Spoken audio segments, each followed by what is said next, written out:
بسم الله الرحمن الرحيم الحمد لله رب العالمين الصلاة والسلام على أشرف المرسلين نبينا محمد وعلى آله وصحبه ومن تبعهم بإحسان إلى يوم الدين ثم ما بعد السلام عليكم رحمة الله وبركاته. Бүгінгі тоқталып кете тұрған тема пайғамбар алейхиссалату вассаламдың сиқырдан шипа тапқан оқиясы туралы. Бұл мәселені Ибн Қайим аль-Джаузия өзінің Задул Маат деген кітабында 4-ші тому исламдың медицинасына арналған. Ошол жөнінде бір мәселені, шариаттық мәселені медицинаға тиешелі тоқталып кетсек.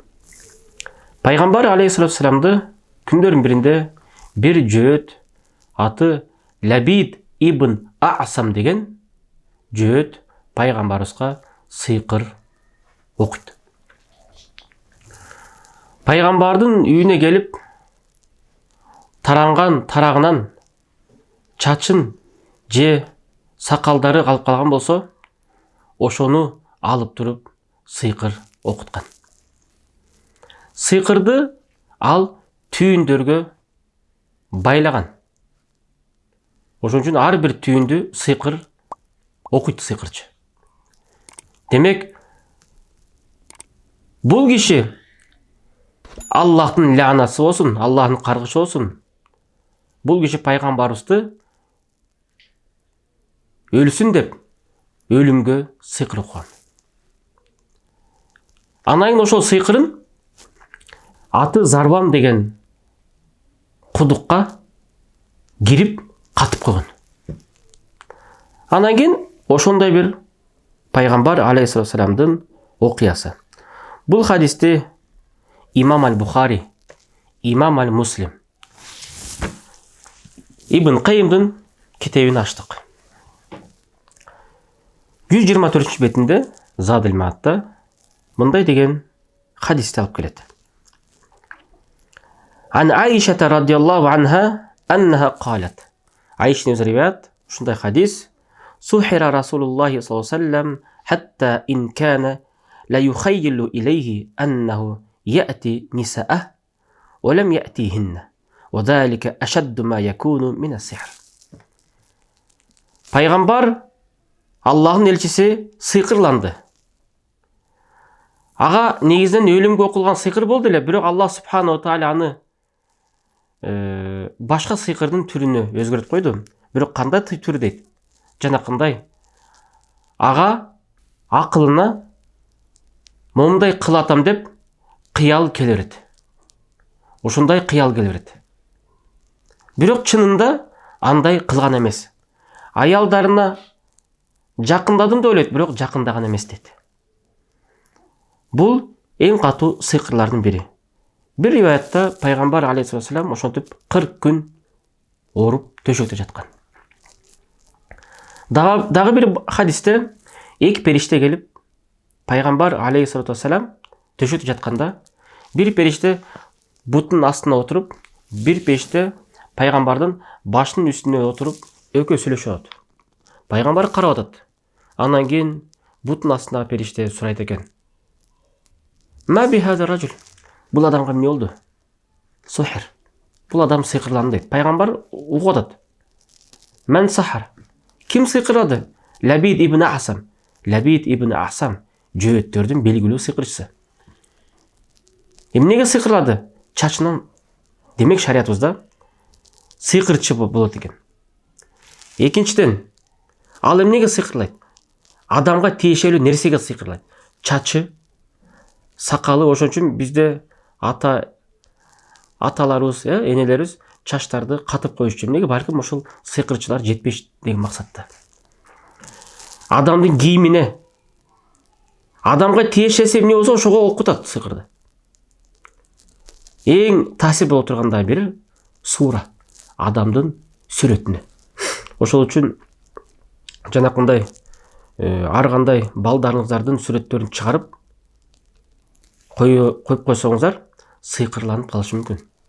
Сыйкыр деген жаман. Адамдар сыйкырды окутат. Сыйкыр жанакындай элге белгилүү. Кээ бир адамдар ойлойт, молдолор булар Куран окуйт, жакшы эле киши деп. Жок, кээ бир адамдар алияду билля сыйкыр менен алектенишет. Динди жабын алып, сакалды, хижабты жабын алып сыйкыр окушат. А сиздер билесиздер, китептер бар сыйкыр. Бул касыйда. Касыдачысың деп коет. Касыйда молдомун дейт. Бул сыйкыр. Неге? Анткени биз окуй турган нерсе бул бир гана Куран болуш керек. Куран жүрөктөрдүн шыпасы дейт Аллах Куранда. Бир да хадис келбейт. Ошо поэма же касыйда айтып жатышпайбы? Ал жүрөктүн шыпасы деп келбейт. Жана сыйкырчылар ошол сыйкырды кагазга жазышат. Ар кандай цифралар жазат. Тамгалар жазат. Четтерине Жибрил, Микаил, Исрафил дейт. Биз мына дем салып жүрөбүз. 2008 жылдан бери андайлардын көбүн көрдүк. Ошондой тумарларды ачып бердик. Сыйкыр бардыгы. Неге? Кээ бири билип жасайт, кээ бири билбей жасайт. Ошол үчүн шариятыбызда сыйкыр деген динден чыгат. Анткени Аллах Таала Куран Керимде ачык айткан аят бар. وَاتَّبَعُوا مَا تَتْلُو الشَّيَاطِينُ عَلَى مُلْكِ سُلَيْمَانَ وَمَا كَفَرَ سُلَيْمَانُ وَلَكِنَّ الشَّيَاطِينَ كَفَرُوا يُعَلِّمُونَ النَّاسَ السِّحْرَ. Сулаймандын доорунда шайтандардын окуган сыйкырды ээрчип кетишти дейт. Сулайман капыр болгон эмес, шайтандар капыр болушкан дейт. Эмне? Адамдарга сыйкырды үйрөтүп дейт. Демек шариятыбызда ким сыйкырды үйрөнсө, үйрөтсө динден чыгат. Ошол үчүн келиңиздер, пайгамбар да айткан хадис. Хадду сахир дарбату бис-сайф. Сыйкырчынын шариятта өкүмү аны өлтүрүш керек дейт пайгамбарыбыз. Бирок албетте бул шарияттык өкүмдү биздин башчыларыбыз алардын мойнундагы милдет. Ошол үчүн келиңиздер, сыйкырчы элди бузат. Эл дин жашоосун бузат. Аял күйөөсүн ажыраштырам дейт. Аял күйөөсүн бириктирем дейт. Мен айтат элем, сен кимсиң ажыраштыргандай? Сен кимсиң бириктиргенде? Пайгамбар ажыраштырам деп сүйлөбөй жаткандай. Пайгамбар мен бириктирем деп айткандай. Сен кимсиң? Ошондо кыргыздар айтат, ак ит, кара ит, акыр ит дегендей. Бизде сыйкырчылар бирөө айтат экен да. Эй, сен сыйкырчысың десең, жок, мен аял күйөөсүн бириктирем. Мен белый макмын дейт. Сен белый максыңбы, чорный максыңбы, акыры сен сыйкырчысың. Аллахтын алдында экөө тең капырчылык. Ошол үчүн аял күйөөсүн ажыраштырам, аял күйөөсүн бириктирем деген бул биздин ишибиз эмес. Биз Аллах Субханаху Тааланын колунда бар нерсе. Өлүктү тириден чыгарат, тирини өлүктөн чыгарат. Бирөөнү ажыраштыргандай, бирөөнү бириктиргенде биздин колубузда эмес. Ошол үчүн шариятыбызда ажырашканга талакты уруксат берген. Никени буйрук кылган. Ошол үчүн келиңиздер, андай адамдарга, шарлатандарга азгырылып барбаңыздар. Хадистерди улантсак,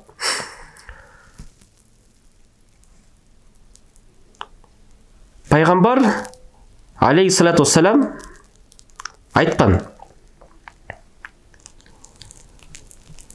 Бул негизинен сыйкырдын белгиси. Ал кандай дейт? Ал Айшенебиз келген хадиси пайгамбар алейхиссаламдын чачынын тарагындагы чачты алган дейт. Ошон үчүн хадисте келет миштин мушата. Бул жанакындай чачтын тарактагы чачты же сакал калып калса бир тал чач, ошону алып ошого сыйкыр окуган дейт. Ошол үчүн сыйкырды эми дарылоонун жолдоруна кирелик. Кандай ал? Сыйкырдын дарылоо жолдорунун бири бул Абдурахман ибн Аби Лейладан келет. Анна Наби саллаллаху алейхи ихтажама аля ра'сихи биқарнин хина тубба. Пайгамбар алейхиссалату вассалам хижама кылдырган дейт. Ошо баш ооруганда хижама кылдырган экен. Демек, сыйкырдан дарыланып турган дагы бир жолдун бири эмне? Сиздер хижама кылдырыңыздар. Эгерде көбүнчө сыйкыр башка таасир берет. Башыңыз ооруп жаткан болсо, анда ошо баштан хижама кылдыргыла. Хижаманын эң жакшы убактысы бул понедельник күнү. Эгерде эртең менен тамак ичкен болсоңуздар, түшкү убакытта. Мындайча айтканда, пешимден кийин саат 2-ден балким 3-кө чейин. Ошол убакыт эң жакшы убакыт. Вторник күнү хижама кылсаңар дурус эмес. Анткени ал вторник күн кан ага турган күн. Анан кан токтой калышы мүмкүн дейт. Андан кийин хижама кыла турган убактыларында бул 17-си, 19-у, 21-и хижра календар менен, хижри календар менен ар бир айдын 17-си, 19-у, 21-и дейт. Неге? Анткени бул да береке бар. Пайгамбар алейхиссалам ошол убактарда хижама кылдырды. Бирок бир адам өтө катуу баш ооруп, мисалы сыйкырларында жаман өзүн кыйналып жетип жатса, ал күндөр күтүш ага кажет эмес. Дароо барып хижама кылдырсын. Хижама бул пайгамбардан келген шыпа издеген жол. Хижаманы ким кылат? Шариатта хижаманы билген мусулмандар кыла берет. Билбегендер андай адамдарга барбаш керексиздер. Ошон үчүн хижаманы бул исламдын медицинасы. Ошол үчүн мусулмандар жана шариатты билген адамдар, кайсы күндү билген, кандай кылган билген адамдар кылса жакшыраак. Бир адам өзүнө чектеп албаш керек. Мени гана хижама жасайм деп. Аллах субханаху ва тааля бардык мусулмандарга пайгамбар сүннөтүн берген. Бардыгыбыз кыла алабыз. Биз ошону үйрөнүш керекпиз. Аны үйрөнүш оңой эле. Ошон үчүн Аллах субханаху ва тааля бизге ошол жигитке 70 өнөр азык кылат дегенде, ошол өнөрү да билип алыш керекпиз. Жашообуз керек. Андан кийин ошол хижама маселесинде кээ бир адамдар ошол хижама маселесинде ашыкча хижама кылдырып салышы мүмкүн. Ошон үчүн мен айтат элем, хижаманы мен айтат элем, жетиштүү баштын тегерегине же желкенин тегерегине кылсаңыздар сүннөткө ошол нерселер жетиштүү. Ашыкча жерлерин баарынан кылып, кээ бир адамдар чекесинен да кылдырат, бетинен да кылдырат. Андан хижама, арыкташ үчүн хижама деген бар, семирүү үчүн хижама, эмне кереги бар бул нерсе бар? Арыктагың келет ау чурка. Семирин келет ау тамактын жакшынакай ич. Анан арыкташ керек, мана семириш керек эмне? Хижама сизге андай нерсе үчүн эмес, бул шыпа издеш керекпиз хижама менен. Бул сыйкырга, көз тийгенге, дегеле жанакындай оорулар менен ооруп жаткан адамдар үчүн хижама пайдалуу.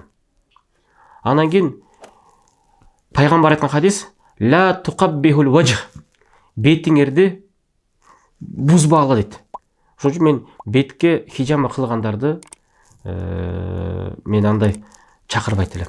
Бетиңерге так калып калышы мүмкүн. Анан бир адам чекесине момундай хижама калып чыгып калса, элдер эмне ойлойт? Мусулман баары эле ушундай ойлойт. Ошон үчүн хижаманы пайгамбарыбыз бул хадисинде ихтажама аля раси, пайгамбар башына кылган деп, не? А баш көрүнбөйт. Азыр балким чачты кырдырбай эле өзүнүн жол менен эле башка жасап атышат. Ошон үчүн келиңиздер, хижама маселесинде ошондой дагы бир токтолуп кете турган нерселер бар. Эң сабакта бул теманы экиге бөлүп өтөбүз. Эң сабакта уландысын Аллах субханала тааля бизге күч кубат берсин. Аллах субханала тааля сиздерге берекесин берсин. Сыйкырдан дарылануу жолдорунун уландысын эң сабакта өтөбүз. Ассаламу алейкум ва рахматуллахи ва баракатух.